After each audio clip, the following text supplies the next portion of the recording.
So hello everyone, আৰু আজি এটা তোমালোকৰ ডিটাৰমিনেণ্টৰ এটা কনচেপ্ট আছে যোনটো কয় গ্ৰামাৰ ৰুল বুলি। চ' ডিটাৰমিনেণ্টৰ পৰা যিমানবিলাক কুৱেশ্যন আহে দিলে তাৰ পৰাই দিয়ে। চ' আজি সেইটো ছাবজেক্ট কৰিম আমি। আৰু গ্ৰামাৰ ৰুলটো বেছি দেৰি নালাগে, তোমালোকৰ অলপ টাইমতে শিকি ল'ব পাৰিবা। জাষ্ট তোমালোকে এটা ৰুট মেপটো মনত ৰাখিলে হ'ল যে কোনটো ক'ত মানে ডি নট ইকুৱেল টু 0 আৰু ডি ইকুৱেল টু কেনেকৈ উলিয়ায়। চ' গ্ৰামাৰ ৰুলটো ইউজ কৰোঁ আমি। ধৰি লওক তোমালোকৰ তিনিটা ইকুৱেশ্যন দিয়া আছে, a1x plus b1y plus c1z is equal to 0, a2x plus b2y plus c2z is equal to 0, আৰু a3x plus b3y plus c3z is equal to 0. So এতিয়া কি হয়, যদি তোমালোকে উলিয়াবলৈ দিয়ে যে a1 a2 a3 এই তিনিটা যেনিবা উলিয়াবলৈ দিলে, ধৰি লওক তোমালোকক উলিয়াবলৈ দিলে xyz যেনিবা তোমালোকে উলিয়াব লাগে। xyz কি হ'ব? চ' xyz কেনেকৈ উলিয়াবা? যদি তোমালোকে গ্ৰামাৰ ৰুল ইউজ নকৰা তেতিয়াহ'লে কি হ'ব, তোমালোকে প্ৰতিস্থাপন পদ্ধতি ইউজ কৰি এইটো ইয়াৰ পৰা x ইয়াত বহুৱাবা। চ' তিনিটা ইকুৱেশ্যন সলভ কৰিব লাগিব। কিন্তু গ্ৰামাৰ ৰুলৰ সহায়ত আমি ইজিলি কেনেকৈ সলভ কৰিব পাৰোঁ? চ' প্ৰথমতে আমাৰ এটা আছে d।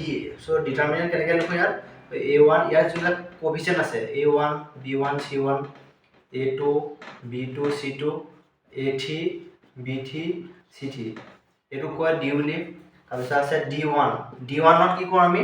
ইয়াত যিকেইটা কোএফিচিয়েণ্ট, চ' এইটো 0 নহয়, আমি কনষ্টেণ্ট কেইটা ল'লোঁ, c1 c2 c3 তিনিটা কনষ্টেণ্ট লৈছোঁ। d1ত কি কৰোঁ? প্ৰথম যোনটো কলম, এইটো কলমৰ ঠাইত আমি কি কৰোঁ? এই কনষ্টেণ্ট কেইটা পুট কৰি দিওঁ, মানে c1 c2 c3, তাৰপিছত আহিলে b1 b2 b3 আৰু লাষ্টত c1 c2 c3, এইটো কওঁ আমি d1 বুলি। তাৰপৰা আহিলে আমাৰ d2 কেনেকৈ উলিয়াওঁ? মানে 2 নম্বৰ কলমত আমি এই কনষ্টেণ্ট কেইটা বহুৱাই দিম, মানে a1 এইটো চেম থাকিব, c1 c2 c3 আৰু লাষ্টত আহিব আমাৰ চ' a1 b1 এইটো c1 c2 c3। চ' এইটো কনষ্টেণ্ট কেইটা c1 ল'লোঁ, চ' এইকেইটা ল'লোঁ আমি আলফা বিটা গামা ল'লোঁ। চ' c1 c2 আমাৰ দুইটা একেই হৈ গ'ল। চ' আলফা বিটা গামা এইকেইটা কনষ্টেণ্ট কেইটা লৈছোঁ। এতিয়া কি কৰিম? ছেকেণ্ড কলমটোত আমি কনষ্টেণ্ট কেইটা বহাই দিম, মানে আলফা বিটা গামা, আৰু লাষ্টৰ কলমটোত চেম থাকিব c1 c2 c3। চ' এইটো হ'ব আমাৰ d2। আৰু d3 কেনেকৈ উলিয়াম? d3 উলিয়াবলৈ হ'লে মানে 3 নম্বৰ কলমৰ ঠাইত আমি কনষ্টেণ্ট কেইটা বহাই দিব লাগিব, a1 a2 a3 এইটো চেম থাকিব b1 b2 b3 আৰু লাষ্টত আহি যাব আলফা বিটা গামা। এইটো কওঁ আমি a1 এনেকৈ লিখোঁ। এতিয়া আমি x কেনেকৈ উলিয়াম? আমাক লাগে xyz। ত' x2 উলিয়াওঁ আমি d/d1। চ' x2 উলিয়াবলৈ হ'লে আমি কি কওঁ? d1/d, তাৰপৰা আহিলে আমাৰ d2/d, এইটো আহিলে y, আৰু z আহি যায় আমাৰ d3/d। এইটো কওঁ আমি xyz বুলি। এতিয়া আমি এইকেইটা সহায়ত আমি এইকেইটা জাষ্ট মনত ৰাখিব লাগে। এতিয়া যদি আমি যাওঁ system of linear equations, main আমাক এইকেইটাই লাগে।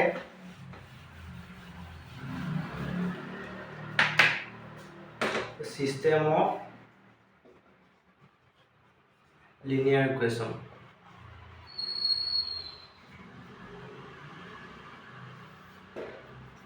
চ' যদি আমাৰ চিষ্টেম অফ লিনিয়াৰ ইকুৱেশ্যনৰ কেনেকৈ সলভ কৰোঁ আমি, এইকেইটা এনেকৈ মনত ৰাখি ল'বা। নেক্সট ইয়াত আমাৰ আছে দুটা আহে, এটা আছে আমাৰ d ইজ ইকুৱেল টু 0 আৰু এটা আহে d, চ' এইটো d নট ইকুৱেল টু 0 আৰু এটা আহে এইফালে d ইজ ইকুৱেল টু 0।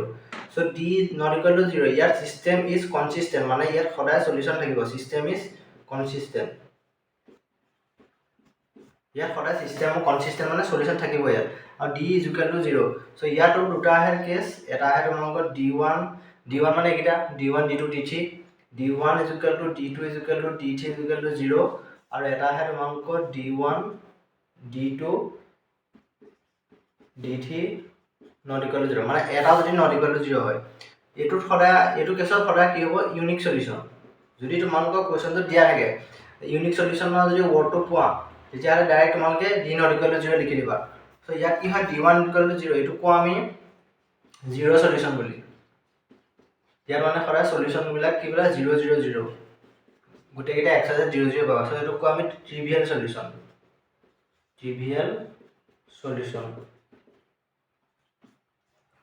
আৰু এইটো কওঁ আমি নন ট্ৰিভিয়েল সলিউশ্যন। সো এইটো কওঁ আমি non trivial solution non trivial নহয় এইটো d1 d2 d3 not equal to 0 এইটো আছে আমাৰ জিৰো সলিউশন তো আৰু ইয়াত আহে আমাৰ কি ইয়াতো দুটা কেছ আহে d1 d2 d3 0 আৰু এটা আহে তোমালোকৰ d1 d2 d3 not equal to 0 মানে এটা যদি 0 নহয় সো এইটো কেছত কি আহে আমাৰ ইনফাইনাইট সলিউশন ইয়াত আমি কি কৈছিলো ট্ৰিভিয়েল সলিউশন ইয়াত 0 0 0 ইয়াত কিন্তু ইনফাইনাইট সলিউশন মানে এইটো হ'ব নন জিৰো সলিউশন বুলি কওঁ নন জিৰো সলিউশন আৰু এটা কি কওঁ non trivial solution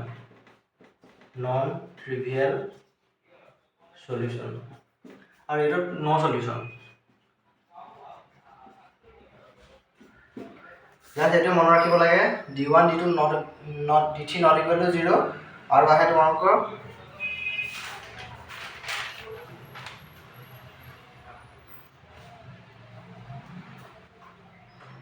d1 d2 not equal to 0 আৰু এইটো আহে নো সলিউশন যদি আহে যদি তোমালোকৰ কোৱেশ্চনটো দিয়ে যে সলিউশনটো কি ইনফাইনাইট সলিউশন তেতিয়াহ'লে ডাইৰেক্ট তোমালোকে কি লিখিবা প্ৰথমতে d is equal to 0 use কৰিব লাগিব আৰু ইউজ কৰিব লাগিব d1 d2 মানে এইটা কন্ডিশন ইউজ কৰিব লাগিব সো কোৱেশ্চনটো কেনেকৈ আমি সলভ কৰিম সো এইটো হ'ব তোমালোকৰ নন ট্ৰিভিয়েল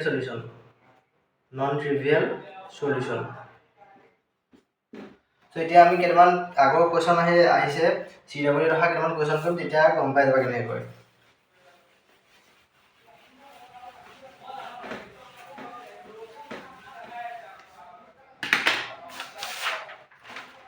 This CW 2021 আহিছে question CW 2021 The system of linear equation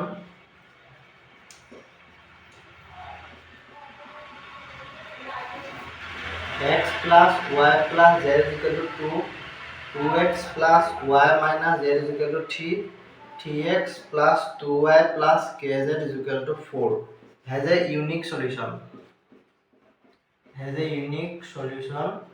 if the কোনটো কন্ডিশন হ'ব খুদিছে ইউনিক সলিউশন মানে অপশন এ টো দিছে আমাক k not equal to 0 option B টো দিছে -1 k less than 1 আৰু অপশন সি টো দিছে -2 k less than 2 আৰু অপশন ডি টো দিছে k is equal to 0 so আমি কি পাইছিলো আমাক যেতিয়া আমাৰ কোৱেশ্চনটো দিব যে হেজ এ ইউনিক সলিউশনৰ মানে আমি কি লিখিব পাৰিম direct d not equal to 0 so d মানে কি হয় আমাৰ কনস্ট্যান্ট গিটা মানে ইয়াৰ কোএফিচিয়েন্ট গিটা x y z সো 1 1 1 প্ৰথমটো 1 1 আছে সেকেন্ডটো 2 1 1 সো 2 1 1 আৰু তিন নম্বৰটো 3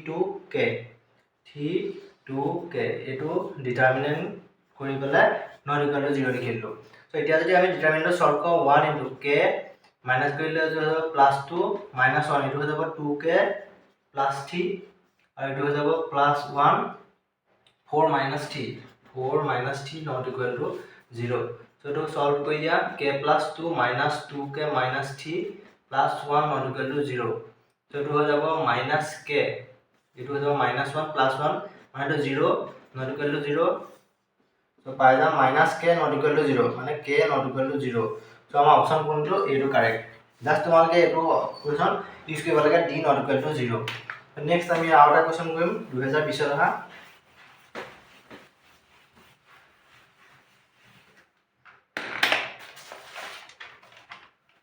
এইটো হৈছে CW 2020 কোৱেশ্চনটো দিছে the equations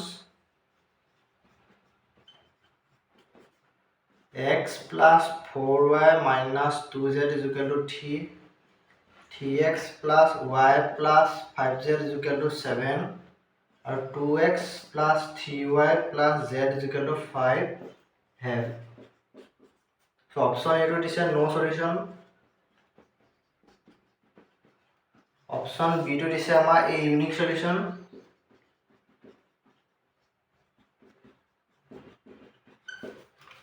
option C to is a two solution or D to is a infinite solution so আমাক কোনটো হ'ব খুদিছে সো আমি প্ৰথমতে কি কৰিম যেতিয়া আমাক এনেকুৱা কন্ডিশন দিয়ে নো সলিউশন নে কিনো হ'ব সো প্ৰথমতে আমি কি কৰিম d টো উলিয়াম সো d কেনেকৈ উলিয়াম আপা 1 4 কনস্ট্যান্ট গিটা প্ৰথমটো 1 4 -2 আছে, সেকেন্ডটো 3 1 5 আৰু থাৰ্ডটো 2 3 1, সো 2 3 1।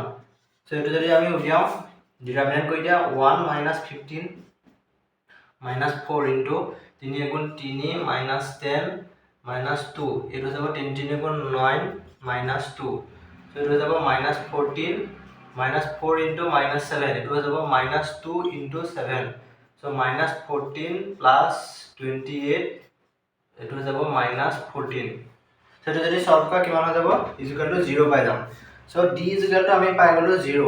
d ইকুয়াল টু 0 মানে কি ইউনিক সলিউশন তো নহয়, ইউনিক সলিউশনত কি হ'ব লাগে d not equal to 0। So এটো অপশন আমাৰ কাট খাই গল। আৰু এটা আছে আমাৰ ইনফাইনাইট সলিউশন। সো ইনফাইনাইট সলিউশনৰ কাৰণে কি হ'ব লাগিব d নট ইকুয়াল টু 0 তো আছে, কিন্তু আৰু এটা হ'ব লাগিব d1 d2 d3 গোটেইকেইটা 0 হ'ব লাগিব। সো আমি যদি এটাও যদি পাই যাওঁ যে এটাও যদি নট ইকুয়াল টু 0 পাই যাওঁ তেতিয়াহ'লে আমি এটো কন্ডিশন সলভ নহব। সো যিকোনটা উলিয়াইছো আমি, সো উলিয়াও আমি d1 টো উলিয়াও যেনিবা। সো d1 টো উলিয়াও,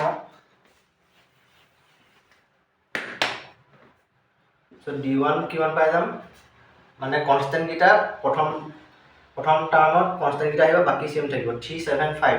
সো বাকিটা সেম থাকিব 4 1 3 আৰু -2 5 1 হল।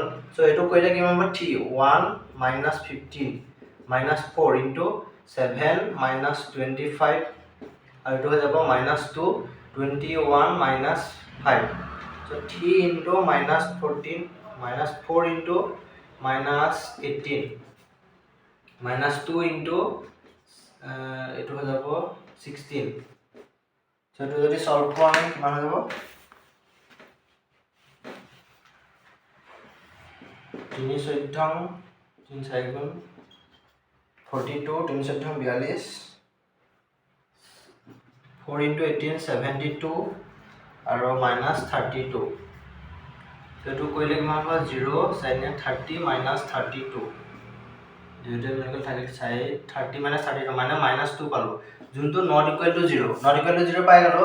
মানে এটো কি হ'ব ডাইরেক্ট কোনটো কন্ডিশন, এটা কন্ডিশন আছিল ইয়াত d ইকুয়াল টু 0 আমি দুটা কন্ডিশন আছিল, এটা আছিল ইয়াত ইনফাইনাইট সলিউশন যত d1 d2 গোটেইটা 0 হৈ যায়, আৰু এটো সাইডে আছিল এটা যদি এটাও যদি নট ইকুয়াল টু 0 হৈ যায় নো সলিউশন আছিল এফালে। সো এটো কোনটো হ'ব option A no solution. So এইটা আছিল সিডব্লিউ আগত অহা কোৱেশ্চন। সো এইবাৰ অহা কোৱেশ্চন চান্স আছে বা প্ৰতি বছৰ এটো আহি থাকে, যেই মেথড আহি থাকে। সো এটো পঢ়ি যাবা, আৰু বেলেগ ইমান এটো ডেপথত পঢ়িব নালাগে, জাস্ট তোমালোকে মনত ৰাখিলে হ'ল ফৰ্মুলা কেইটা unique solution d not equal to 0। So ইমানটা আছিল ভিডিওটো। So thank U.